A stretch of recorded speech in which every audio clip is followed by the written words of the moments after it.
Martial arts, combat sports, whatever you like to call it, it looks easy when you watch it on TV, especially if it's a high level fight because high level fighters, they make fighting look extremely simple and straightforward. I was definitely that person who would watch an MMA fight or boxing fight and be like, yeah, that doesn't look too difficult, honestly. I could probably fight like that at some point. Take for example, Usman versus Leon 2 from UFC 278. It was easy for me to just say, hey, all Usman had to do was put his hands up and block the kick. So as you can tell, I really had no clue as to how difficult fighting actually was. And all of this changed when I signed up for some kickboxing classes and had my first sparring session. And to summarize what happened in that sparring session, I was quite honestly a fish out of water. I couldn't land anything. It felt like I was a human punching bag for all the rounds, and I wasn't able to get any offense going whatsoever.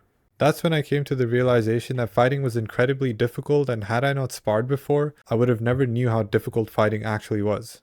The craziest part was that in these sparring sessions, my sparring partners weren't even throwing hard punches or going, really that hard on me. But to me, it felt like the most difficult thing I had ever done. But yeah, after getting a taste of what fighting is actually like, it definitely changed my perspective on high-level combat sports. If I watch a fight now, I feel like I have more admiration for the fighters, especially when they are up against really good competition, and I can only imagine how difficult it must be for them when I couldn't even land a jab in my beginner sparring sessions. And before I say anything about a fight or a fighter in general, I really think for a second before I jump to any conclusion, because I know, now at least, that being a fighter is not easy whatsoever. Now, I'm not saying that you necessarily have to be a good fighter to have an opinion on fighting, but if you have the chance to spar or even fight, it will deepen your understanding of combat sports and you will have more respect for the difficult nature of fighting as a whole. It will also stop you from judging or criticizing other professional fighters too harshly because you understand that it's easy to talk and it's another thing to actually do what you say in a fight against a high level opponent who's looking to knock you out. So yeah, in conclusion, watching fights does not equal knowing how to fight, and sparring will help you understand that. And I think every fight fan who's passionate about combat sports should try sparring at least once, and I guarantee you, the next time you watch a fight, you will definitely be less inclined to have unrealistic expectations of fighters. So yeah, just go spar someone and let me know how it goes.